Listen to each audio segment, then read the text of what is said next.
A deadly attack in Tel Aviv is met with Israeli measures the UN says may be collective punishment. What's fueling the vicious circle? And is anyone interested in stopping it anymore? This is Inside Story.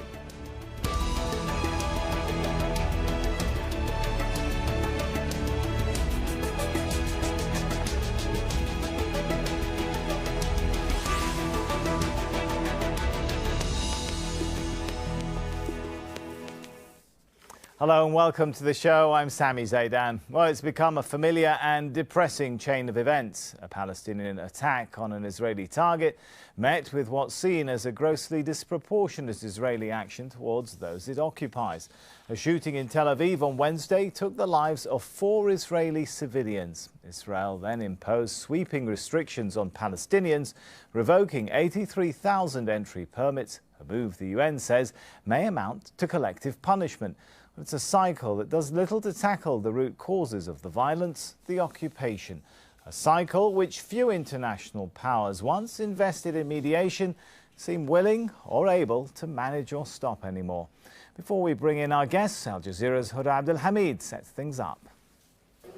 The mood is a bit dampened among Palestinians, even though many were able to attend Friday prayers at Al-Aqsa Mosque compound, and that's because some were not. In the aftermath of the attack in Tel Aviv Wednesday evening, Israel did impose restrictions targeting specifically males between the age of 16 to 45. They were not allowed to go through those checkpoints. It also froze special entry permits that it had issued specifically for the months of Ramadan, and that concerns about 83,000 Palestinians who live both in the occupied West Bank and in Gaza. Well, those people were really looking forward for those permits. They're not easy to get, and they were really looking forward to come across to visit relatives. Sometimes they haven't seen them in months. They wanted to shop. They also wanted maybe to go and pray at the Al-Aqsa Mosque. Well, that's not going to happen anymore, and it's specifically hard for those living in Gaza who rarely get permission to leave the Gaza Strip. So certainly these are all measures that Israel took after the Tel Aviv attack. Palestinians say that they are always victim to collective punishment, and they give you this as one example. But they're also quite upset because they were also enjoying the lull in violence, the lull in tensions. And after the Tel Aviv attack, many wonder what could happen next. Huda Abdelhamid for Inside Story.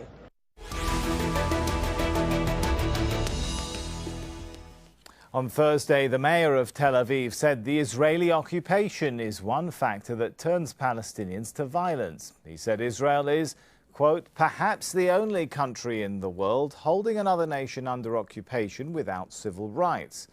There is no way to hold people in a situation of occupation and think they will reach the conclusion that everything is okay and continue to live like that. Let's bring our guests now into the show. We have in London Daniel Levy, Director of the Middle East and North Africa Programme at the European Council on Foreign Relations. In West Jerusalem, Mitchell Barak, a political analyst and a former spokesman for the Israeli President Shimon Peres.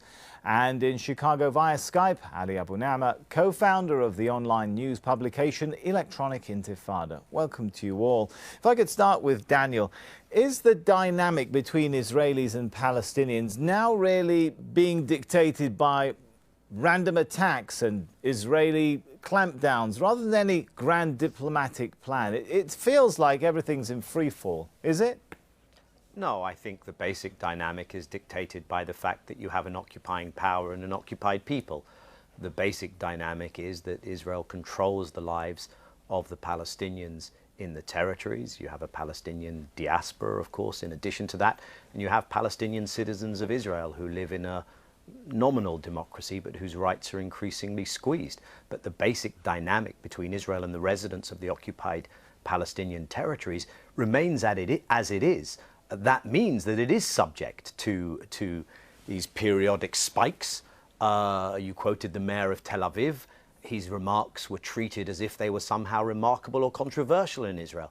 They should be seen as obvious and as a given. But in today's Israeli reality, unfortunately, there is an increasing abandonment of a recognition of what that mayor said. So unfortunately, in that overall defining reality, you will have, of course, inevitably, not excusable, but inevitable, acts of violence. You have the ongoing violence of the Israeli state machinery vis-a-vis the Palestinians.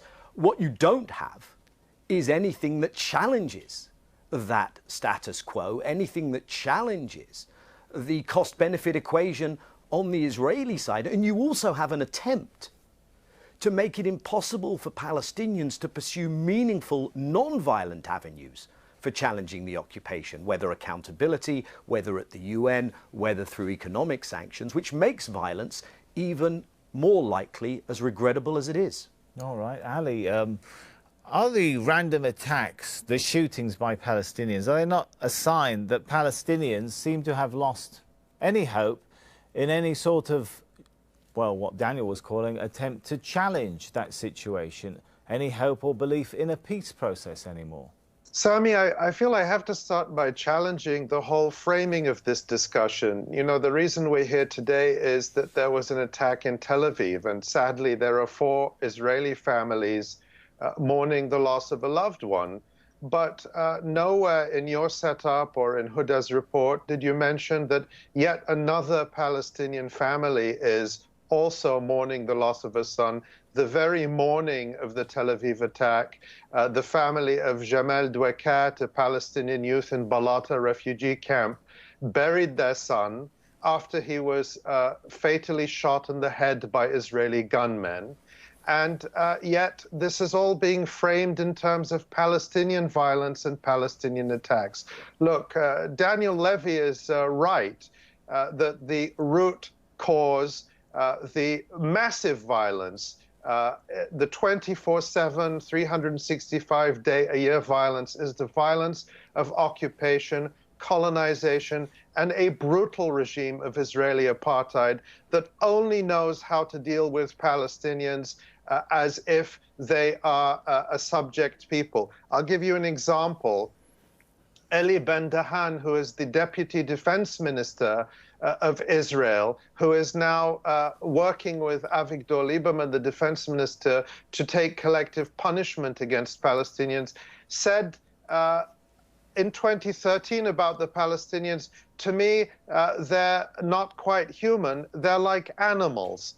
These are the people who are ruling the lives of millions of Palestinians. They are the ones responsible. They are the ones fully responsible. You can't steal people's land. You can't occupy them militarily. You can't deny them their basic rights and then expect that, you know, a small number, because it is a small number of Palestinians, will respond in kind, will respond to Israel's violence.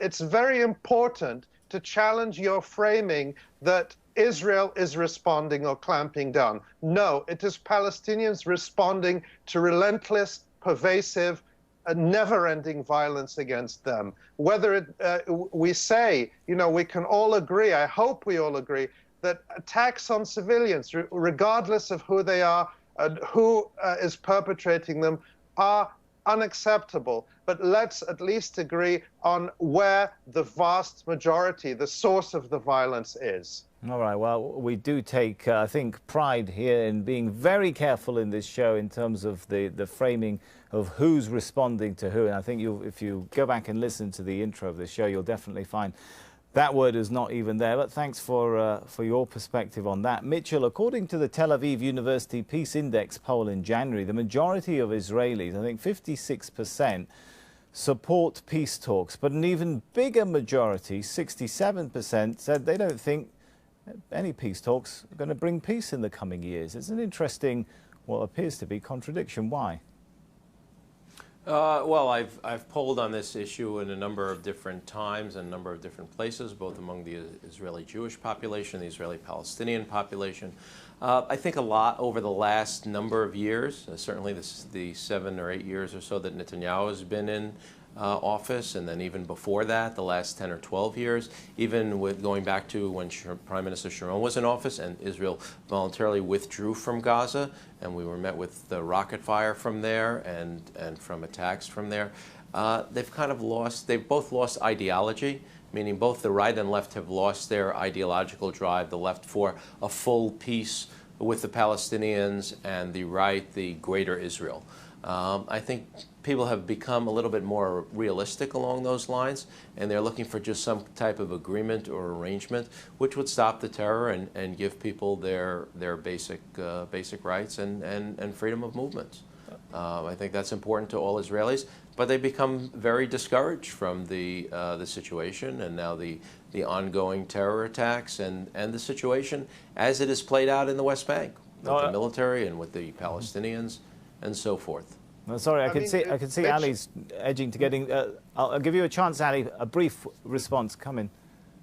Yeah, Mitchell is talking as if Israel isn't engaged in a massive assault on Palestinians to take their land and give it to Jewish settlers. He talks about Israelis as if they're just these hapless people who just want to live in peace, and these evil Palestinians won't let them. I mean, Palestinians are being pushed off their land every day. This Israeli government, the most racist in history, is talking now about annexing Area C, 60% of the West Bank. Every day, Israel is announcing new land theft colonies in occupied Jerusalem throughout the West Bank.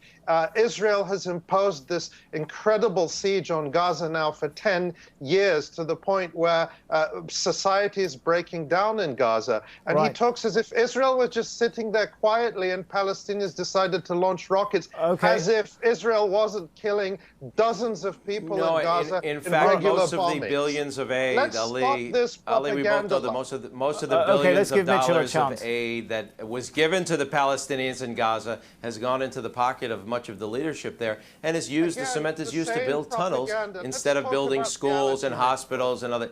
It's not. It's not. All right, propaganda. gentlemen. Let's shift gears a little bit so we don't get bogged down into. If perhaps we could move forwards a little bit.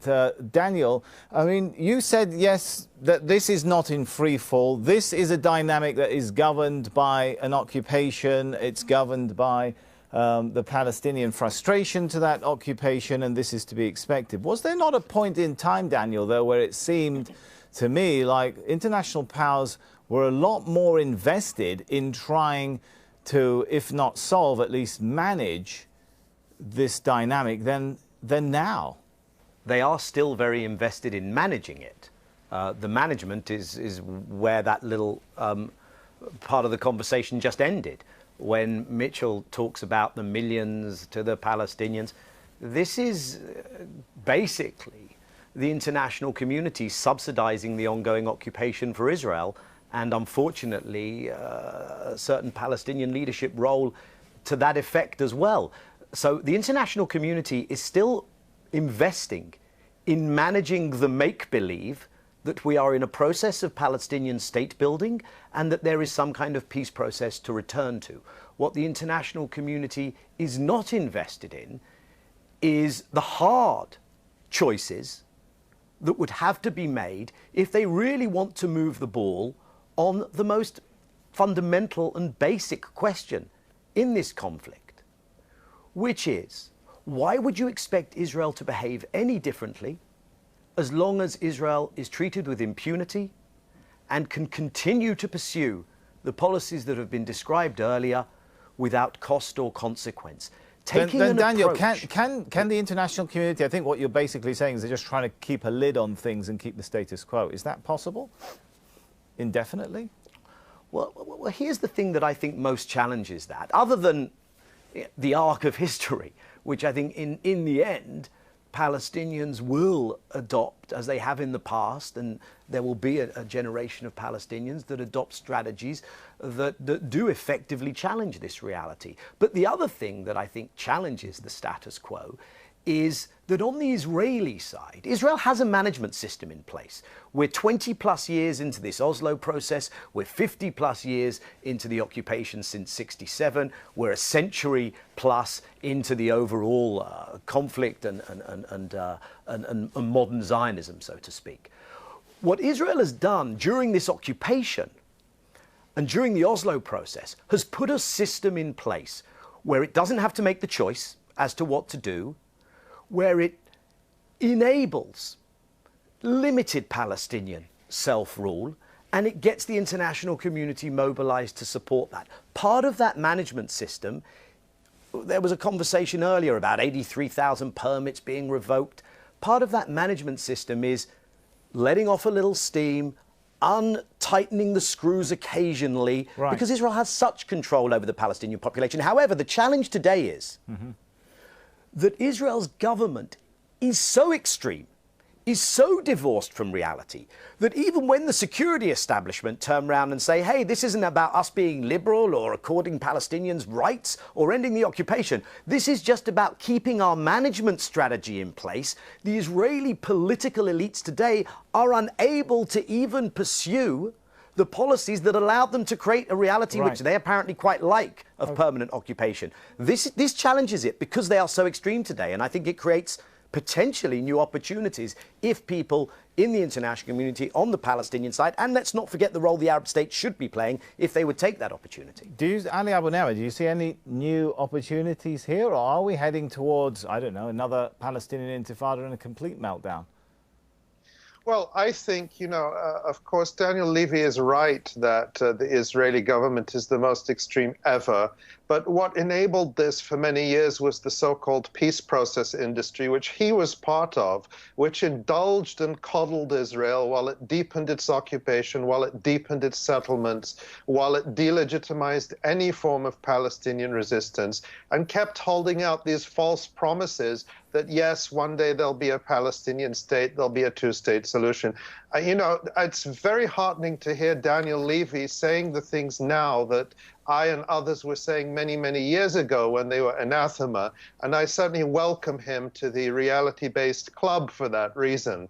But what I want to stress is that, and he's also right about this, the complicity of governments, of course, the United States first and foremost, but the Europeans, the European Union play a very dirty role. The European Union, which claims to support Palestinian rights, albeit very limited, but opposes any and every Palestinian effort to secure their rights. And the factor that is filling the void that has been left by this utterly failed and discredited peace process industry is BDS, boycott, divestment, and sanctions.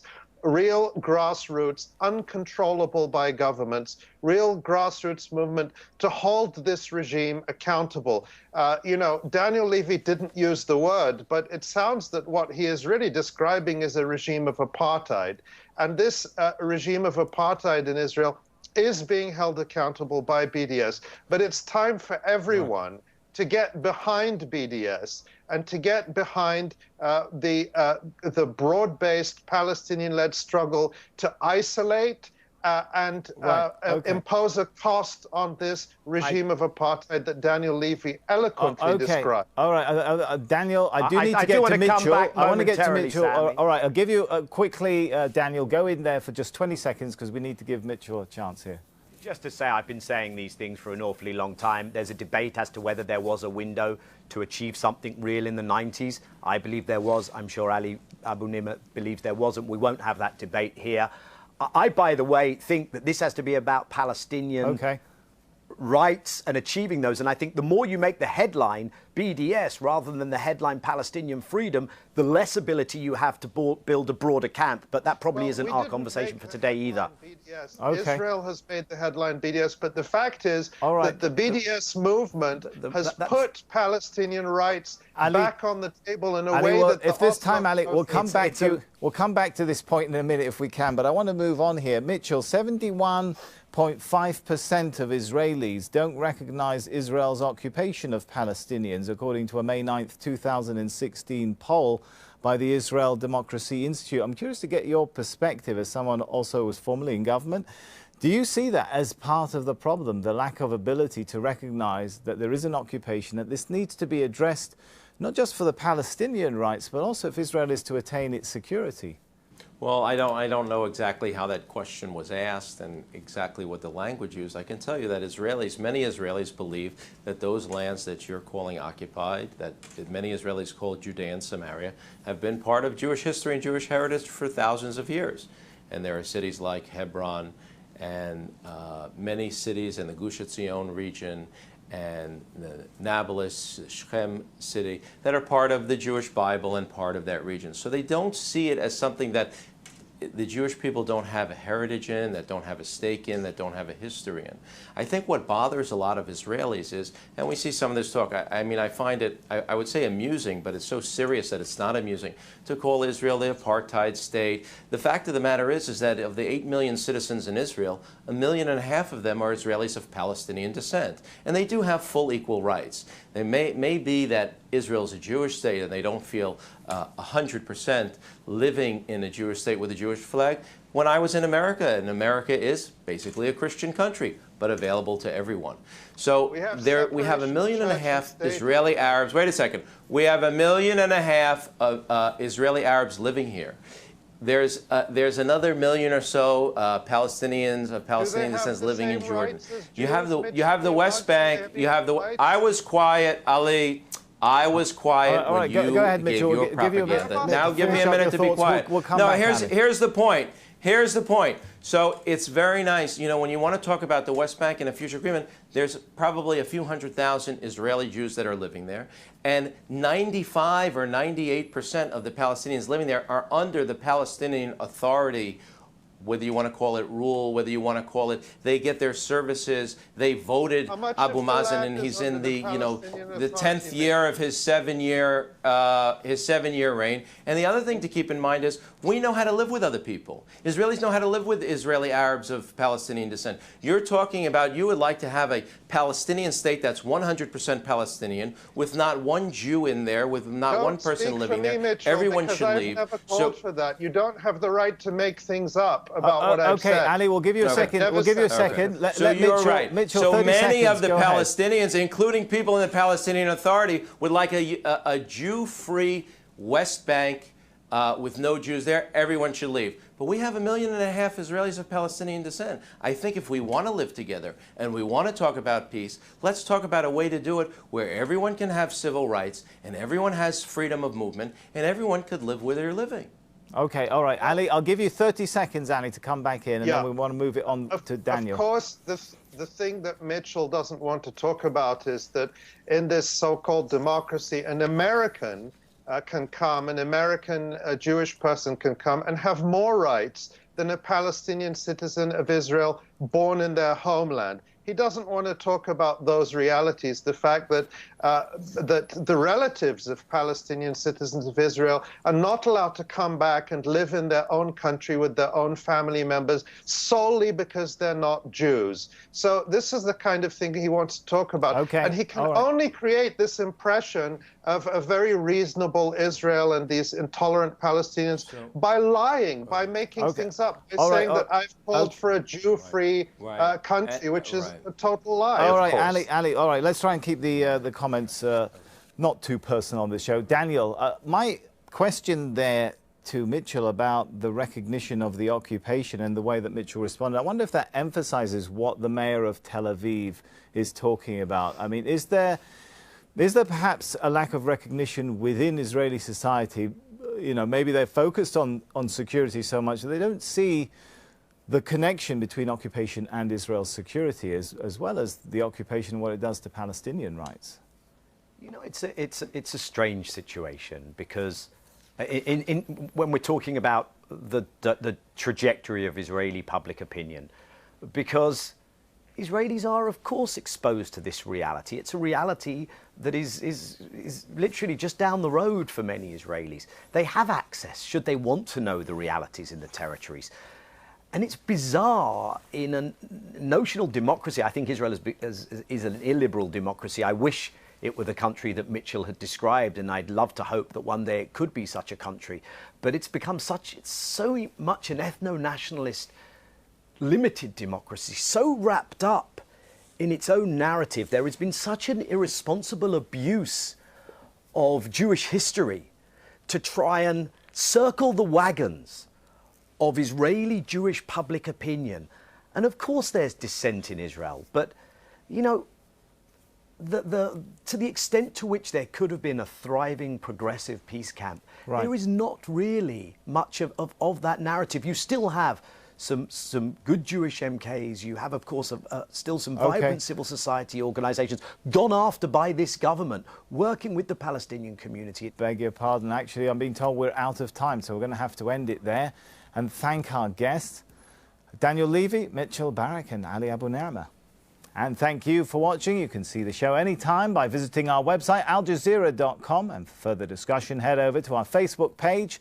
That's facebook.com/AJ Inside Story. You can also join the conversation on Twitter. Our handle there @AJ Inside Story. From me, Sami, Zeidan, and the whole team here for now is goodbye.